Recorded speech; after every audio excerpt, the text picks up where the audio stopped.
Coming up on Good Journeys with Ben Veal. I never want to be defined by having MS. And when I was first diagnosed, I didn't tell anyone, barely. I mean, probably close friends, and that was it. My family. I mean, I sent a hilarious email out to my entire family, so that's, 28 of them. I come from a huge family. And I said, just been diagnosed with MS, not going to let it define me. I'm not going to end up in a wheelchair. Life will carry on and it'll be glorious. Thanks very much. Bye. And that was how I kind of looked at it.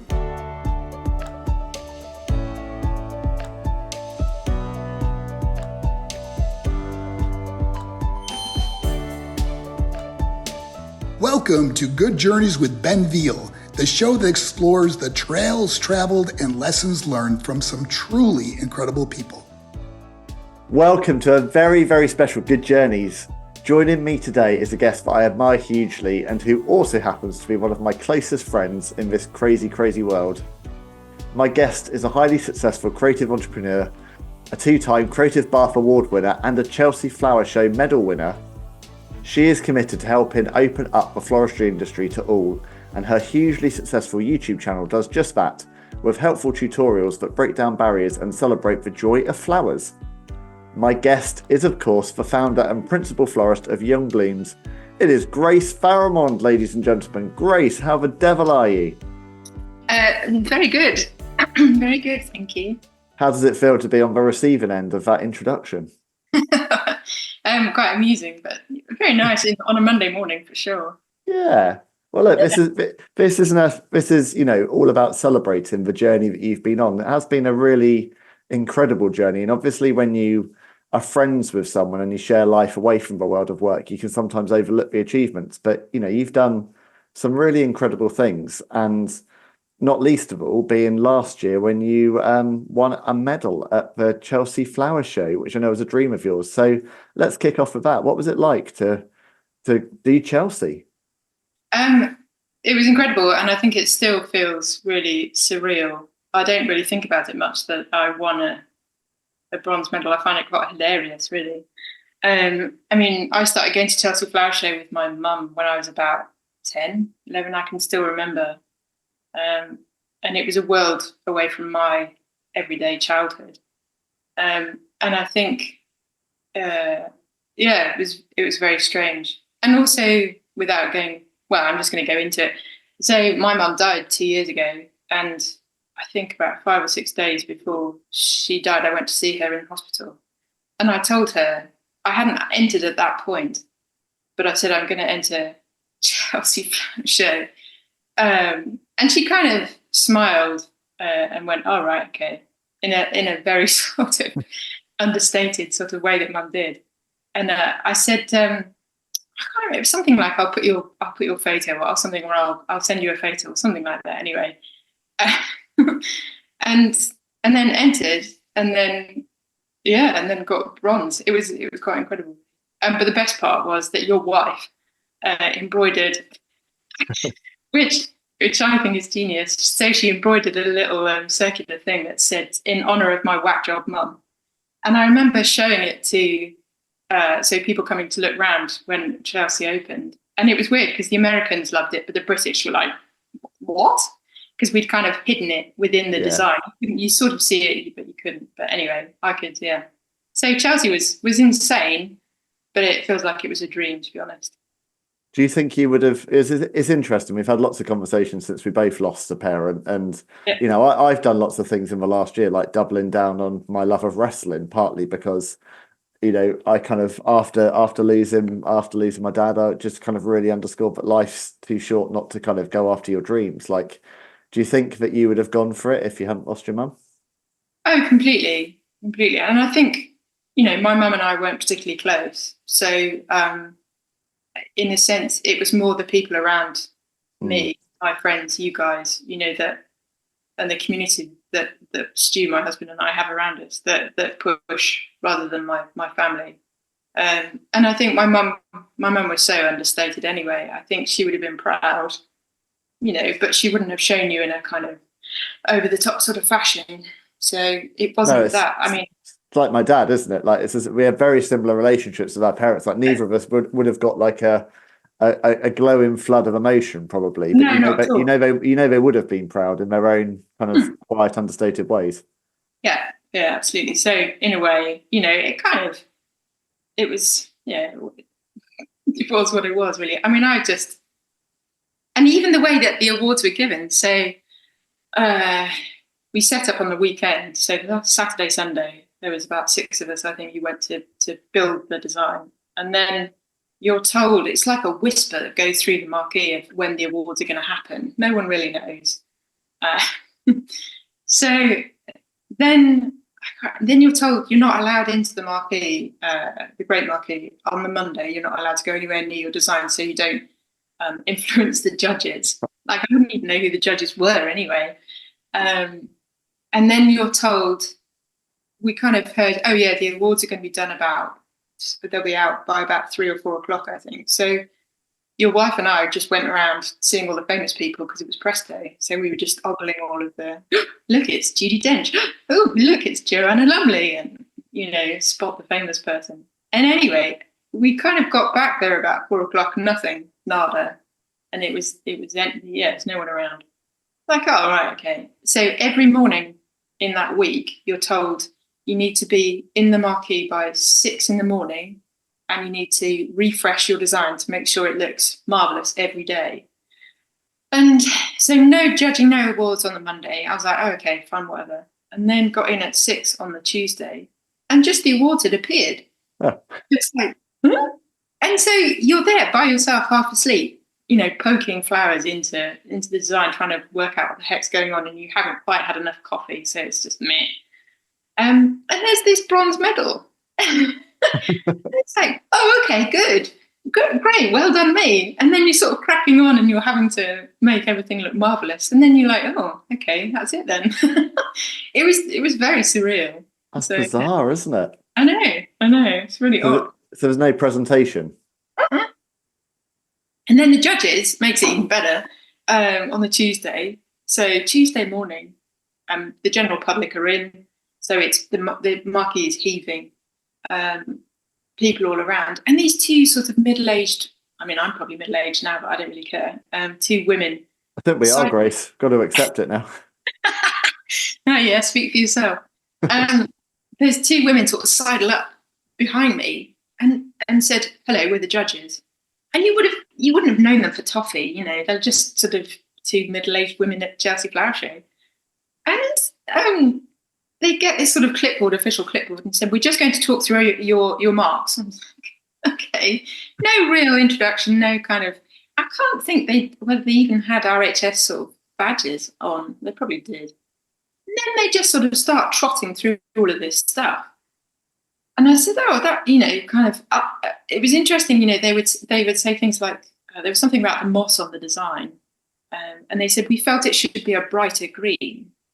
I was like, well, I wanted to do all British, so the only moss I could get was this grayer colour. And she said, well, the moss in my garden is bright green. Why couldn't you have got some from your garden? What? Anyway, it was just very odd. Yeah. But, it's all part of the magic. It is, isn't it? It's a very kind of quintessentially British. Yes. Well, everything about it just sounds quintessentially British, really, doesn't it? Really, the delivery, and everything. But your design was, I mean, a pretty incredible design. I mean, it was a really weird kind of couple of options you had, wasn't it, in terms of what the 2 installations could be at Chelsea the year you entered? Yeah, it was really odd. So it was either an oil drum or a lamppost. And the thing I liked about that was, it was so different from my day job. I'm a wedding florist, so I'm very used to creating table centres and archways and milk churns and all that kind of stuff, because that's sort of my style. So it was kind of fun to go left field and think, okay, what can I do with a lamppost? But between you, me and the gatepost, the idea came, I went to the pub, because everyone goes to the pub, with my dear friend Craig, and we'd sort of mused upon doing this, and we designed it on the back of an envelope basically whilst drinking a couple of pints, Because I think the thing I've learned in my business, and I've learned about myself, is that I work in I'm not a dictatorial sort of boss. I've got a team of on a busy weekend, I can have 5, 6 people working with me. And I would much rather put an idea on the table and go, what do you think? As opposed to, this is what we're going to do. I mean, to a certain extent with weddings, you are just doing, well, we just need to do this. But I think when it's designing stuff that we haven't designed before, I would rather hear other people's ideas. And so Craig is someone, I think it's like finding people you can bounce off of. And Craig is beautifully that person. I can just, yeah. So I think we came up with the idea in November. And you don't get long. I didn't hear whether I'd got the place until I think end of January. So you've got January, February, March. You've basically got 4 months to build. And it probably went through 5 or 6 different, what's the Ponzi word? I can't think. Iterations. Iterations, thank you. I'm always here for your Ponzi words, Grace, don't worry. It went through 5 or 6 iterations. And the best was, I think we'd gotten pretty close to where we were happy with it. And one of our neighbours had come around, and he'd got some friends staying. And so we were just arguing through a point, Craig and I, and Ben appeared and went, oh, can I introduce you to my friends that are staying for the weekend? And Ben turned to them and said, oh, Grace is doing Chelsea Flower Show next. I think it was like almost in a couple of weeks or next week or whatever it was. And I said, oh, hi, talked about the weather and whatnot. And the guy of the couple said, oh, I've just finished a build for Chelsea. I was like, all right. Okay. And turns out he was building one of the structures for the show garden, a show garden at Chelsea that got gold. It's like, I'm not too intimidated at all. As we were hobbling together this piece that we were designing.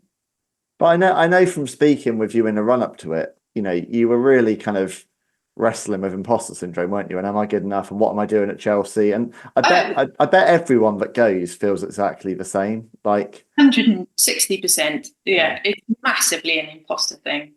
And the weird thing is that, I self-funded, so I didn't get any sponsorship to do my design. I didn't want any sort of, the pressure of that really. So I just through my business and through the love of, my friends who came and built.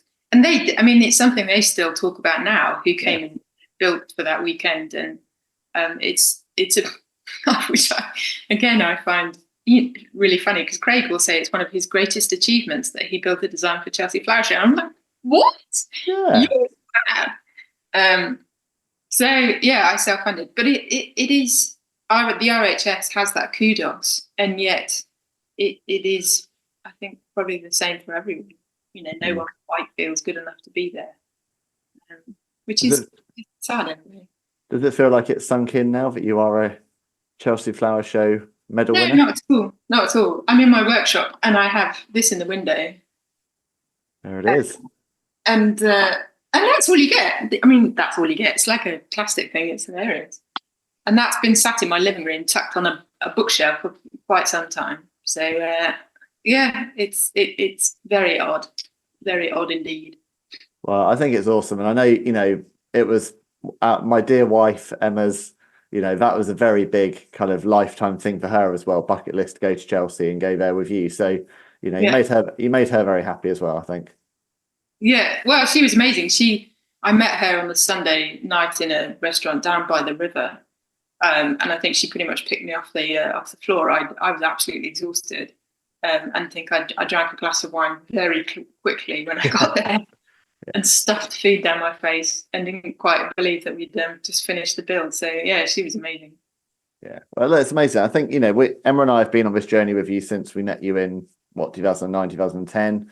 But you already had young blooms at that time. And for someone, I'm 4 years into being a business owner myself. Like, you're coming up to the 20th anniversary of Young Blooms, which is pretty crazy. But you're kind of nearing that point now.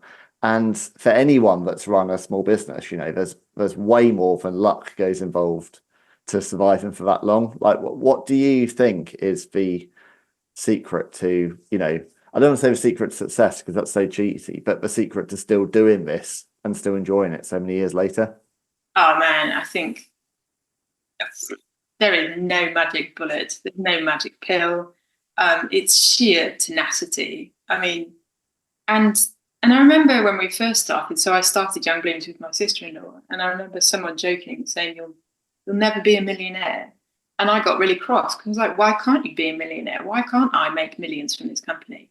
But the realization, I think, having a small business, there's moments where I've had huge moments of self-sabotage. So I'll start projects and then completely freak myself out. They'll be successful for about 3-4 months. And then I just go, it's too much. And then I will self-sabotage and I will not destroy them, but yeah, I will not want them to happen. And there's moments where I remember when COVID hit, and the first week when I think it was lockdown happened. And I remember they call it, in religious circles, I think, the dark night of the soul. And I'd had a French retreat there. I was doing a floral retreat in a chateau in France. It would have been 2 or 3 months into COVID. And that week, realizing that was going, and that was one of my dreams to do a retreat for my company abroad. It was just, that was a bucket list thing, and that went. And then gradually booking weddings just started cancelling. And that night, I remember I didn't get any sleep. I lay on the sofa and my husband came downstairs and he said, "Well, you've got a choice, Grace. You've got a choice. You choose how you look at this.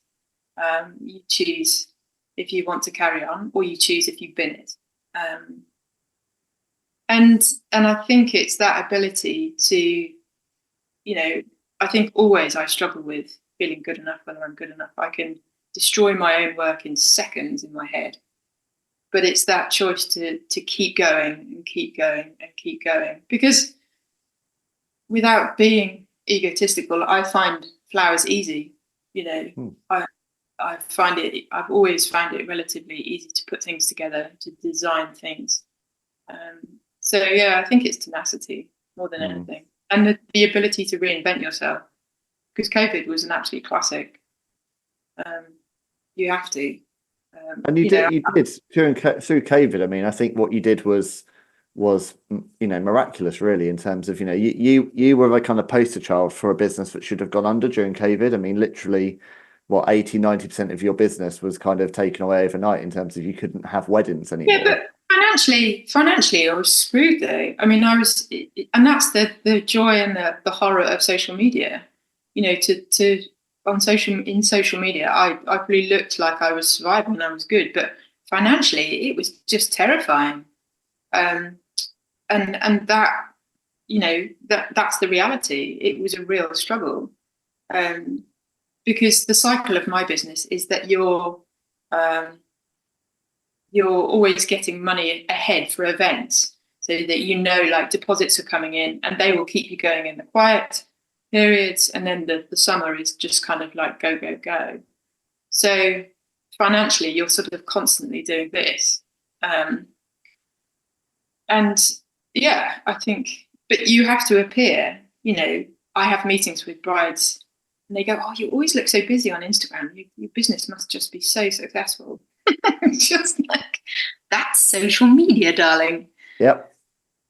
So social media is the very principle of fake it until you make it, isn't it? Like, so many people have said to me, "Oh, you're doing an incredible job winning all these awards and you're so busy and doing all this." I'm like, it's kind of, you put out what you put out. Like, I think by now everyone's kind of recognized what social media is, which is it's an echo chamber of curated positivity. But but the flip side of it is it does also allow, you are a small floristry business in Wiltshire that's worked nationally and built up a really strong client base. And I think a large part of that is because you've leveraged social media really well. If you'd set your business up 20 years earlier, you would be a small local florist probably who service the local area, because you have that ability, don't you, to reach such a wider base. I mean, I think it's interesting in the sense that the kind of the iterations that your business has. You and I share a business coach, and She's brilliant. We share the business coach, Michelle Rogers from Thinking Space Coaching. Go and check her out. I'm not going to let that pass by. She, well, I can't remember. It would have been, oh, that's it. So she and I met, or I think did a Zoom meet at the beginning of COVID. So she was probably another linchpin to me surviving. Me too. And we talked around, I can't remember. Yeah, I was at the farm shop and I had the shop. And she sat down with me and she said, right, we're going to talk about what you enjoy. We're going to work out some form of, I don't know, like 0 to 10. What do you enjoy most in your business? And I can't remember what I said. And then she said, well, what do you hate the most? I said, the shop. And we'd kind of worked out what I loved was nothing to do with the shop that I had at the time. And I thought in my head I'd have that shop until I was 90 and then I'd sell it on to someone, someone else. That was what I was thinking. But the reality was the shop was an absolute drain on me, emotionally, physically. And I just, my heart really wasn't in it at all. And so, I mean, my brain and my memory is just gone. But I think whether it was that point, that's getting old, Grace. It is, isn't it? Yeah. I walk into rooms all the time. I have no clue what I'm into anymore. Oh, mate. Oh, yeah. So and that completely flipped things again. The realization that I didn't actually have to be what I thought I had to be, I guess, in a way, and that it was okay to change. Because I think that's the fun of being an entrepreneur, really, is I don't have a boss. I don't answer to anyone, which I love. And so I think it's both the fun and the challenge of being an entrepreneur, because not having a boss is amazing in many respects, but also the lack of accountability can be really challenging, which is where having business coaches, life coaches, whatever you may go down, having someone that you actually report into, a therapist, whatever it may be, someone who actually keeps you on track. Yeah. Because with creative minds like us, we do have a tendency to go down wacky routes that appeal to us and actually aren't particularly financially sensible. Yeah. Oh, 150%. Yes, absolutely. I think everyone, if I started a business now or someone was starting a business next to me, I would say, right, get yourself a therapist, get yourself a business coach, and make sure you've got at least 3 friends who believe in what you're doing and they're going to tell you're marvelous, even when your day has been utterly packed. You're marvelous. There you go. that's the reality. I think. Yeah. So when was it that you kind of pivoted towards like really seeing YouTube as a channel? Because I mean, you've done incredibly on YouTube. I mean, you've got one video that's like at 500,000 views. Like you're, proper influencer territory in the world of floristry. Like when did you kind of start to see YouTube, these kind of YouTube workshop videos that you do as a kind of route out of, to a wider market? So again, this was another crazy idea that I came up with a photographer, a friend of mine, and we wanted to do online workshops because I think, that sense of, well, it's another income stream. And again, that's something else as a business you realize is that you need multiple income streams. As a small business, you need to have those because that is the reality of these sorts of things. So with my photographer friend, we kind of cobbled together and started filming, doing these workshops. And he was good in the sense that I'd known him for probably almost 10 years at that point. So we had a good relationship. And we put together quite a few. I think I'd found an American florist who's incredible. I mean, she's like high end. And she just started putting out online workshops. So I thought, why not? Why can't I do that? So we did. And then life happens, and the photographer and I sort of stopped working together due to other circumstances. And then I realized, oh crap, I'm going to have to learn how to edit videos and I'm going to have to learn how to use a camera. And I know myself. I know I am not a details person. I really struggle to kind of, I don't know. If something's easy, then I'll do it. If it's hard, I just get frustrated and want to give up. And again, this is about having people around you. You know, learning how to edit videos on my laptop. This laptop should have broken about 50 times because of getting entirely frustrated. And it was my husband who would just keep going, no, just keep going. You'll get there. Keep going. So yeah, I mean, and then I started a floristry school online, and that as well through COVID, that was something that I built a community around the channel, and that was something that was actually really, really lovely. But in the nature of small businesses, you know, that ebbs and flows. I'm getting back into doing YouTube now, but the beauty of YouTube is that I can monetize it now. And so it sort of sits in the background and I keep adding and keep adding, and keep dipping in and dipping out. So, you know, for me, it's something that's growing and is a helpful income stream for what I do. But it's also, I mean, obviously I talk a lot about kind of purpose-driven business, and there's a real purpose to it, because this isn't just, you know, I could grow my brand and monetize it on YouTube. You know, your reason for doing it is because, I know this from many conversations we've had in the past, you really want to open up floristry, don't you, to more people. It's quite a closed industry. So talk to me a bit about that, about the industry. I mean, definitely the industry. So when I first started in floristry, no one talked to anyone. So I mean, crikey, this was back at university. So I worked part-time as a florist through my degree. And it was massively closed. I mean, that was the early 2000s. And then when we started the business here, oh, yeah, I mean, local florists, I would go to the wholesaler and see local florists and they wouldn't even talk to me. So you were just competition, which is really sad. And I think thankfully, that's a lot better now due to social media, because we're all watching each other. You know, we're all seeing what each other's doing. So, and I think, I think floristry, I think it's that realization for me is that there's enough space for everyone. And that probably took, I don't know, 5 or 6 years to understand that I'm not going to be everyone's cup of tea, and everyone is not going to be my cup of tea. So that's all right. You know, it doesn't make me a better or worse person. Because I remember when we used to I'd send quotes out and then it would just be silence. And then you feel like an absolute failure because they didn't like you or didn't book you. But you go, well, it's life. I'm obviously not their cup of tea. That's all right.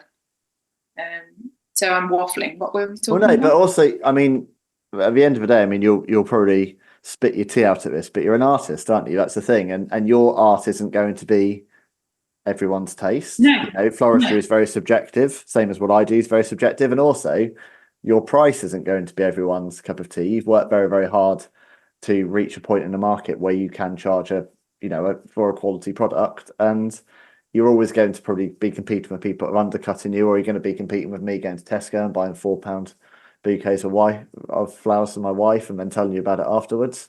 I don't do that, by the way, very often. I chose not to look at the flowers on your windowsill on Saturday evening. They were, we'll say no more. But you know, it's the hardest part, I think, about having self-belief when you do your own thing and when you are a team of one, which ostensibly you and I, you know, both are, is continuing that self-belief every time you get knocked back. And I think one of the hardest parts of being a self-employed is people kind of professionally ghosting you, like sending out quotes and not getting a no, just getting silence, following it up, just silence. I don't get ghosting. It's so pervasive in the world of freelance life. I've spoken to so many people about it over the last year who've just been so frustrated by putting together really good pitches or tenders and going out to market and hearing nothing. And I don't really get that. Like, it takes so little to just say thank you, but it's not the right time or not right budget, or we've just decided to go in a different direction. When you go, okay, great, I'll just close that one off on my list then. Yeah. It is just, I think in a sense though, it is the reality of running a small business. It's going to happen. And I think in that sense, there's part of me that weirdly, you know, I think it was last Monday, I had a day and I had an admin list of, you know, great lengths. Started working through it, and thinking, okay, I'll probably hear back from maybe 2-3 people at the end of the day. Hopefully, silence, nothing for about 3 or 4 days. And felt like poo. Like, come on, at least just send me an email that says thanks for your thoughts, whatever. But I think when days like that happen, I have to go walk the dog, or I have to go make a cake, or I have to, do a bit of gardening, or go to the gym or something.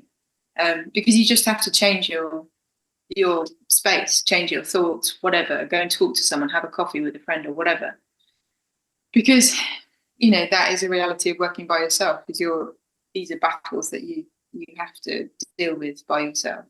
And also, if we want a case study here, a prime example of kind of resilience and adapting, if Grace Farrimond had told me in 2010 that her coping strategy would be going to the gym, I would have spat my coffee out right here. So I think that says a lot for the journey you've been on, my friend. That's true. I mean, I think I think it's fair to say that you and my wife are like the two most prolific cake eaters I know. Yeah. Oh, mate, I didn't care. I'm happy with that title. That's fine. Cake making is therapy for me, so it doesn't bother me at all. No, I think even as I said that to you, going to the gym, it still makes me in my head go, "Who are you?" But I think this will probably be a segue into your next question. But I have MS, so that for me, exercise is a way that keeps things under control, I would say. So it's running. I got into running Catch the 5K with my church, there was a woman in the church who wanted to do Catch the 5K, and I, maybe it's that entrepreneurial sort of slightly creative brain that goes, oh, that sounds fun. So yeah, got into running, then did Catch the 5K, and then did Bath Half with a friend of mine. No, I did Bath Half by myself, the half marathon, and then did it with a friend again the year after, I think. So yes. Have you got the bug now, do you think, for the Bath Half? No, not the Bath Half. I wouldn't do it again. I'd like to do a marathon at some point. I have entered to London Marathon, applied to run for an MS charity, but I haven't heard anything back. So if I get it, it'll just be hilarious. So when were you diagnosed with MS? So we got married in 2007, and I think it must have been the autumn of 2008. So yeah, completely. I think in that summer, I had weird tingles up and down. It was like if you pushed my leg, it was painful, but it felt tingly. That's the only way I can describe it. And I said to Stu about it. So my husband is an ex-GP, well, the ex-doctor. And I said to Stu about it, and thankfully he didn't say anything to me. He said, just go to the doctor, go and see what they think. And I went to the GPs, and it wasn't my normal GP. And he said, well, it's either a brain tumour or MS. I was like, okay, good. Lucky dip, take your pick. I'll have both, thanks. So did he do that with the usual bedside manner that GPs are so renowned for? It's funny, isn't it? You kind of wonder if they can hear themselves as they talk. Yeah. So I came home and told Stu, and he went, I think it's probably MS. And then, I mean, I'm a Christian, and my faith is massively part of who I am, and I think I saw God work through that time because, for context, my husband had been diagnosed with a brain tumour in the spring of that year. So yeah, I got diagnosed in the autumn. You very quickly develop black humour. You have to. And so I got an appointment with Stu's old consultant, I think, of all things, who was delightfully from the dark ages. But because Stu knew him and he knew Stu, I got onto drugs very quickly to help with MS. Because let's just define that sentence very quickly. Medicinal drugs, or just Yeah, absolutely. Medicinal drugs. MS I drugs. got you. Continue. Yeah, MS drugs. No, I mean, I've heard horror stories of people sort of spending 2-3 years trying to get a diagnosis for MS. So to get onto those that quickly was God's provision, I believe. So yeah. What's amazing is like so Emma and I met you, I think, in 2010 when we first moved to the area. And I don't know how long we'd known you and broken bread with you and spent time with you before we suddenly discovered one day it just comes up in conversation. Oh yeah, I've got MS and my husband's got a brain tumor. But it was like it was so far down the relationship. Like it was not like a first conversation, second conversation, third conversation. It was just at some point it like just cropped up. You're like, oh right. And I think that is you to a T. It's like a lot of people would be defined by kind of what's going on with their body. But I haven't seen it stop you in 15 years of knowing you. But what I do know you have done from speaking with you a lot is you've adapted your business, haven't you? A bit like I have adapted how I work, being undiagnosed but undoubtedly neurodivergent, and having my little studio like this and my little quiet place. Like you've adapted, haven't you, in terms of what your body can cope with to a degree. Yeah, I mean, I never want to be defined by having MS. And when I was first diagnosed, I didn't tell anyone, barely. I mean, probably close friends, and that was it. My family. I mean, I sent a hilarious email out to my entire family. So that's, I don't know, 28 of them. I come from a huge family. And I said, just been diagnosed with MS, not going to let it define me. I'm not going to end up in a wheelchair. Life will carry on and it will be glorious. Thanks very much. Bye.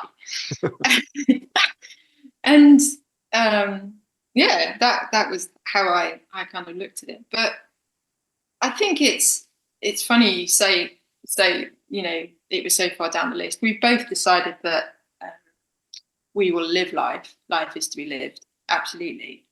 And neither of us like that feeling of being defined by something like this, because MS is not me.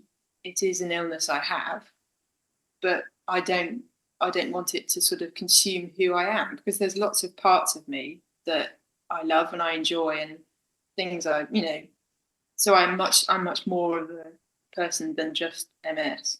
Yeah. So yeah. I want to talk about your giant family. So you're one of 7. Yeah. And so I'm right in saying you're that's 6 brothers and you're the youngest? Yes, because I'm the youngest.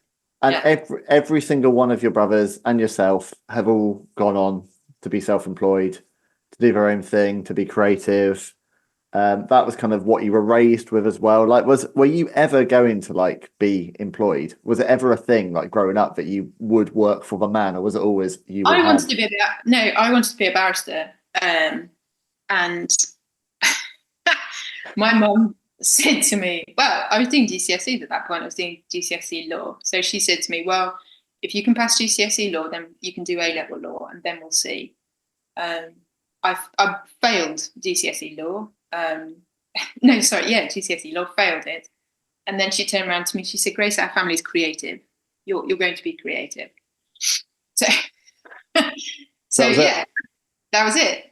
Like, oh, okay, this is what we do. This is who we are. I mean, my family. Well, I mean, it was a near miss for the legal profession, wasn't it? I mean, let's be honest. Oh, mate, I would have quite enjoyed it. I think it would have been brutal, but I think had I had parents that were massively academic and pushy, I probably would have got somewhere with it. But they weren't interested in supporting me in that at all. And they were quite sort of, I want to say hands off, but they weren't, because they told us that you're going to be creative. So in that respect, it was a bit odd. But did you feel like you entered into the business world like having any sense of actually how to run a business? So it's great to be creative, but because this is what I've wrestled with for 4 years. Like, I built a business without a business plan. Like, this thing is so embryonic. Yeah, absolutely. No, I mean, I started. So I worked part-time as a florist through university, and then after university, I didn't really know what I wanted to do at all. I did music at university. I only did music at university because I wanted to get away from my parents, and that was the only thing I knew how to do. So I went and studied. I had a whale of a time, but I mean, at university, I just got into debt and learned how to drink. I could tell you about Stravinsky's Rite of Spring or Mahler's Fourth Symphony or something, but that's the extent of 3 years of study. Please don't. I mean, Stravinsky's Rite of Spring is a beautiful piece of music. It's incredible. Oh, I can hit you back with some real avant-garde cinema if you want. I could go all day on what I learned from my degree, but I mean, I would have been better suited, I think, in hindsight, and hindsight's glorious, of going into an apprenticeship or, you know, something within an industry that would have given me some sort of grounding for how to set the business up. I think the thing about my upbringing was that, being one of 7, Mum's way of surviving 7 children was to allow us to grow up in a very independent sort of way, and not a healthy independent sort of way. You were just left to get on with it yourself, in a sense. And yet, weirdly, one of the things I'm most thankful for is the ability to go, yeah, I'll do that. I've no idea how it's going to work, but I'll do it. And that came from my parents. You know, the amount of iterations that my father had in business would just probably, you could write a book about. I mean, he's retired now, but he was a fan of the get rich quick scheme type thing, endless projects, and put huge amounts of time in, and then it never really came to anything. And I mean, he's handed his business on to one of my brothers. And that only came when I was probably about 10 or 11, and that was hugely successful. And he got an MBE for it as well, which was quite hilarious. So yeah, but that ability to try something and not have a clue on how you're going to do it, but just to say yes is very much down to my parents. So, yeah. The other thing I want to ask about before we run out of time, because it's really important, is you are, as well as obviously doing all of your wonderful floristry stuff, you've also branched off into this other creative endeavour, which is managing the Storehouse Cafe in Trowbridge. And it's been lovely to see, because it seems like you've really flourished in that kind of community role, but also in this kind of managerial role as well. And with your love of baking alongside, you know, it's a real lovely creative dovetail to what you've already been doing. Talk to me a bit about what the Storehouse Cafe is for anyone that's listening that's local and hasn't visited yet. So essentially, the church that I go to, they have a food bank that's attached, and it is run by one of my dearest friends. And I've always had a sort of, she and I talked about it on and off for, I don't know, years, it feels like. I've always had a hankering to work with her. And her job, I mean, how she does it, it's just incredible. Anyway, finally came about, I think it was last year. And the church building has a middle space that got set up as a cafe, but was never really run as a business. So Jill, who is the storehouse manager and my friend, and I have taken it over, and it's now become part of the storehouse. But it's a cafe that just only runs on a Friday. And so I probably manage a team of 6 or 7 volunteers. It's all volunteers. Yeah, we are open from 9:30 till 2:30. And, you know, I want to put myself into a space where I feel so outside of my comfort zone. It's been setting a cafe up. Just like you come home and you just think, what am I doing? Why am I here? Because it's mad. But equally, you know, within that, it's incredible because I've always wanted to try sourdough. So I bought a starter, made a loaf, and thought, that's quite good. I wonder if we could sell that at the cafe. So there's one of the volunteers who, ex-Navy, his story is his story, but it's a story. He volunteers. So he volunteered at the storehouse, and Jill went, I think he'd be good in the cafe. I met him and thought, yeah, I think he probably would. Anyway, I just pitched it to him and said, how do you feel about coming to help me bake? I'm starting to do sourdough. I've never made it before. I've only made one loaf, but, you know, we'll see how it goes. And now I feel like a proud mother. He can do it all by himself. So we start baking at 11 o'clock on a Thursday morning. I just tell him how many loaves he's got to do. And then they get baked and they're ready to go at 12 o'clock on Friday lunchtime. So, you know, that's the delight of it's like that. It's those sorts of ideas of, I had no idea how to run a cafe, and yet it kind of sounded like a fun sort of idea. It's interesting. And it's going back into supporting the work of the food bank, isn't it? Like the profits you generate it's lovely kind of circular economy stuff in terms of go to the cafe, have a community experience, but also help the food bank. How are you managing to do that and Young Blooms and look after your health? Because that's a lot that you've taken on. I sleep a lot. I mean, and I'm not joking. Having MS, sleep is bloody important. So most nights if we're at home and we've not got something going on, I'm going to bed at about 9, half 9. And sleep is amazing. I can go to bed feeling awful and I wake up feeling all right. I can go again. So it gives you energy. I think I probably have a brain like a filing cabinet. So I'm always really thankful, I think, with Young Blooms, in that if you looked at my office desk, you'd cry. Because I'm not tidy, I'm not organised, but I can keep I can keep a lot of information in my head. And so, I don't know, it's a weird combination of stupidity and the ability to just go at things, and energy. I think adrenaline and coffee probably keep me going a lot of the time. Oh yeah, I'm pretty sure if you cut you open, you would just find caffeine and cake.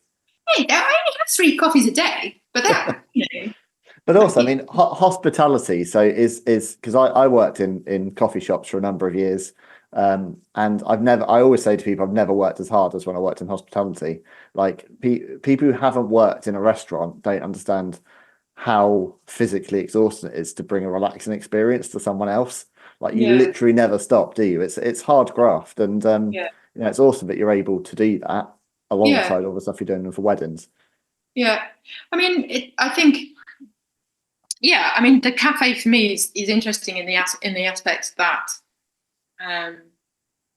because I guess it's in a church building, people maybe don't know what to expect when they come in, but I find people interesting at the best of times. So I will, as a manager, I can do this. But I'll go and sit down with customers and see how they're doing, just because I find people interesting, and I quite enjoy that aspect. So just talking to people where they're at and what they're doing, and I think in a world where connection sometimes seems to happen less and less, I think to have that space where people can come week in, week out and be known, I think to me is really important. So I mean, I find it exhausting. I'll come home and have to sit on the sofa for about an hour to decompress afterwards. And that's the thing. I think when you start something new, and especially with MS, I've had to learn, okay, what's my limit? What can't I do and what can I do?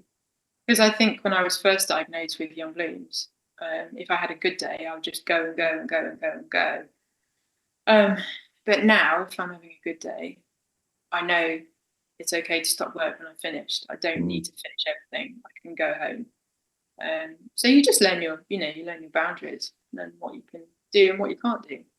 Yeah, and I think that's true of life, MS or whatever it may be. Like I think that was something that COVID taught a lot of us when we suddenly had to stop, and a lot of those kind of superfluous kind of social engagements and routines were stripped away, to actually learn what it is, what a day looks like. Like I can't have a day where I don't sit and read a book for half an hour.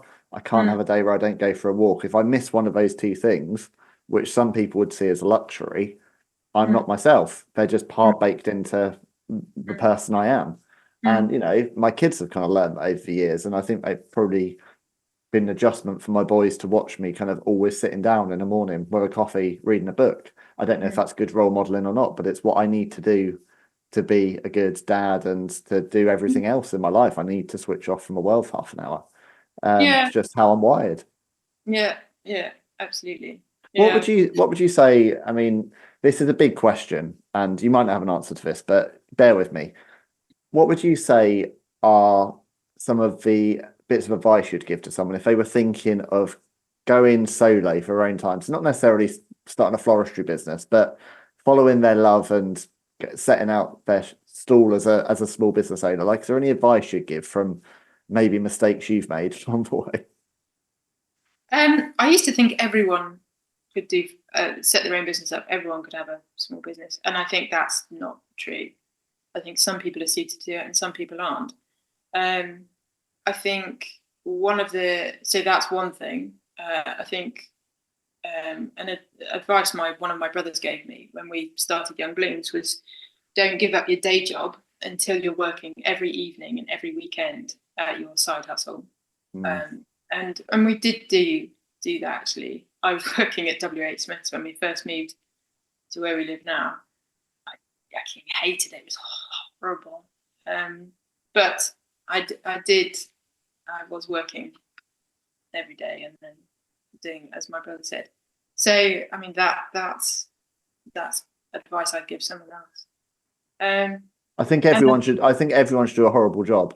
I know that sounds bad, but actually you need to do a job where actually you feel a little bit devalued and where you hate going in, so that because I feel so grateful to do what I do now because I've worked in so many places that I really didn't enjoy. It's ironic, but it's part of the journey, I think.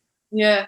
And absolutely, in that sense of, you kind of have to remind yourself that when you have a bad day, you just actually know, what are my blessings? What can I be grateful for? Because I have you might think, I would never want Grace's life. She has MS and her husband has a brain tumor. But actually, I am so freaking thankful for my life. I'm incredibly blessed. So yes, to be grateful and to learn to be grateful when you have those bad days. I think in terms of advice, I would probably make sure you've got a good support system around you. That's really important. So people who can cheer you on. But I think the interesting thing about starting the cafe is that I'm doing it with someone who works completely differently to me. And so we're having to, and I'm so used to being my own boss. And I now have to answer to probably 4 or 5 people within that cafe before I can start anything. And I've already had 3 or 4 ideas just gone, no, Grace, can't work. Sorry, crack on, do something else. And you're like, oh, goodness. But that sense of, so she and I work very differently. But, I've completely forgotten what I was going to say. My train of thought's gone. Advice: having someone to work with who you can bounce ideas off, but also who can quash ideas if they're bad ideas. Yeah. Well, not necessarily bad ideas, but if they're the right idea, maybe at the wrong time, which is often the problem, I think, of a creative entrepreneur. Yeah. But equally, though, how many ideas? So I look at one of not all my older brothers, but he's second to the top. And I remember watching him go through life. So there's 12 years between us. The amount of ideas he had that failed, just incredible. He just would try something and think it was going to be the next best thing, and then it failed. And his latest idea is being sold in Guggenheim in New York. Most of the museums in London, it's being sold. I think he's trying to get into China. I'm not sure, something like that. But it's stationery, essentially. He's come up with this side. It's beautiful. And what is it called? Go on. Pigeon post. So it's origami letters, basically. So it's essentially, I think, an A4 sheet of paper, but it folds up. So you write a letter, and then it folds up, and then you can write the address on the outside. It's beautiful. And he gets designers to create them. So the actual paper is all designed by these very beautiful people, and it's hugely successful. But that's probably the 100th iteration of ideas that he's tried. But he got there. Sense, what? He got there. Same as you at Chelsea. He got there. You just have to be consistent and keep going, don't you? Yeah. And I think, that's probably one of the pieces of advice everyone should have is consistency. You need to be consistent. You need to show up day in, day out. Because some days people like you and some days people don't. Some days people like your ideas, and some people, it's like that. And how many times someone's going to have to see one of your products before they decide to buy it? That's the reality, isn't it? Something like 7 or 8 times someone has to see something online before they to either book or buy. That's the reality of small business. So just showing up, being consistent, and keep putting yourself out there. exactly. Well, look, for my audience that didn't know you before this great chat, but will do now.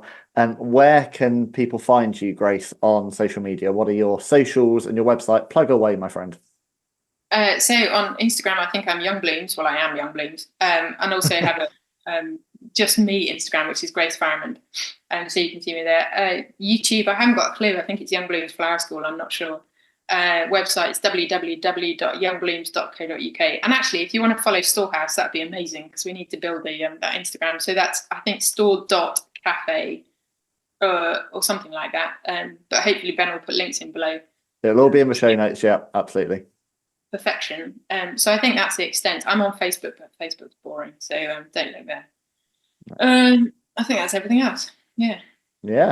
Any final words? Anything to say? It's taken us 2 years to finally get around to doing this. I wanted to wait until I was in a flow of podcasts and knew how to do this before I actually invited you on, because I knew that you'd have I knew how special this story would be and how special this episode would be. So I'm glad we waited. And at some point, there'll be a part 2 with the other side of the Farrimond family tree with your dear husband. And we'll hear what he has to say about you. But any final words, Grace? No, I think it when you opened your with your opening comments about I think the realization that I think it'll be pretty soon. I'll be celebrating 20 years of this business. I find, mind-blowing, really. And I think I don't give myself enough credit, really, at all, for what I've achieved. And I think it's important in that respect to be aware of the people that you have around you who support you. Because I really appreciate you, Ben. You and Emma, we've known you for yonks. So I think it's really valuable and really fun to do stuff like this, because you just hear stuff back that you wouldn't tell yourself. And also, I don't want anyone to have a skewed version of our, view of our friendship based on this last hour. Like, this is genuinely the longest I've gone without insulting you, and vice versa. So, this is the nicest we've been to each other in 15 years. We're on best behaviour. We are. No, it's a pleasure. Well done, us. Yeah, absolutely. Well, look, everyone, give Young Blooms a follow. I particularly recommend Grace's YouTube channel because it is quintessentially Grace. And let's get her. What's your one that's almost at 500,000 views now? How to give. Well, it's not that you'd be interested in. It's how to wrap a bouquet? Something like that. Let's all get that. Let's turn that into 1 million views. Just watch it. Just leave it on the background. Pop it on mute. Just loop it. We're gonna get that one to be the most popular floristry video in the world. I'll buy you a bottle of champagne at the end. Thanks, Ben. Absolutely. I still owe you £5, by the way, for the. Yeah, you do. Promising I wouldn't enter the Creative Bath Awards, but didn't even get onto that. Of course, you are a double Creative Bath Awards winner as well. You have done it all in the last few years. Thank you. Great. It's great to see, and let's just keep doing what you're doing. Keep being you. I will. Well, look, thank you to my wonderful guest, Grace Farrimond from Young Blooms.